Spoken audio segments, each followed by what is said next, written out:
हमारी, बसंत होली दिवाली के पर्व, यह आदर सत्कार की संस्कृति महान है हमारी। आप सभी को गणतंत्र दिवस की हार्दिक शुभकामनाएं। सम्मानित मंच, गुरुजन, अभिभावक, सभी विद्यार्थी एवं ग्रामवासियों का अभिवादन करती हूँ। माँ भारती के चरणों में अपने प्राण अर्पित करने वाले देशभक्तों और युग प्रवर्तक, युग निर्माता, संविधान संस्थापकों को साथ साथ नमन करती हूँ। गणतंत्र का मतलब है ऐसा राष्ट्र जिसकी सत्ता जनसाधारण में समाहित हो और वे सामूहिक रूप से या अपने निर्वाचित प्रतिनिधि के द्वारा शासन और न्याय का विधान करते हैं।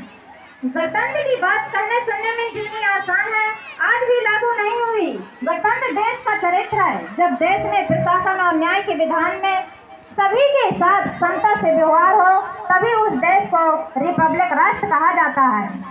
आदमी आदमी में कोई भेद नहीं, हर भारतवासी की प्रतिष्ठा हो, सबको मिले अवसर की समता, संविधान के लिए हृदय निष्ठा हो।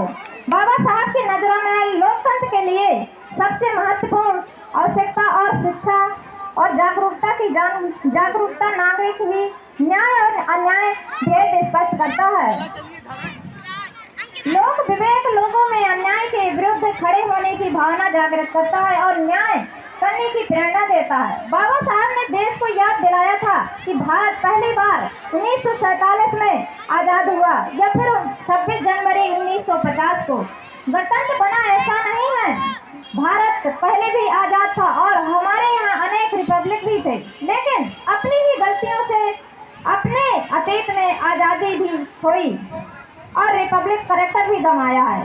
ऐसे में बाबा साहब ने देश को चेताते हुए पूछा था कि हमें आजादी भी मिल गई, गणतंत्र भी हो गए, लेकिन न्याय क्या हम इसे बनाए रख सकते हैं?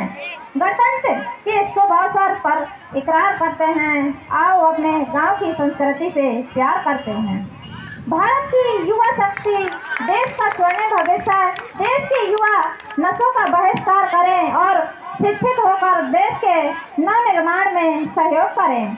अपनी आयु की इस ऊर्जा को सही दिशा में लगाकर समाज को रोशन करने का कार्य करें। बेटियों की भावनाओं को समझते हुए उन्हें शिक्षित करके स्वावलंबी बनाएं, ताकि बेटियों को समाज में आत्मविश्वास से जीने का हक मिले। बस यही कहूँगी, अगर हम समाज में इन दायित्वों को जिम्मेदारी से निभाते हैं तो समझो यही गणतंत्र भारत का सम्मान होगा। बाकी हम छोटे छोटे राग द्वेष को भुलाकर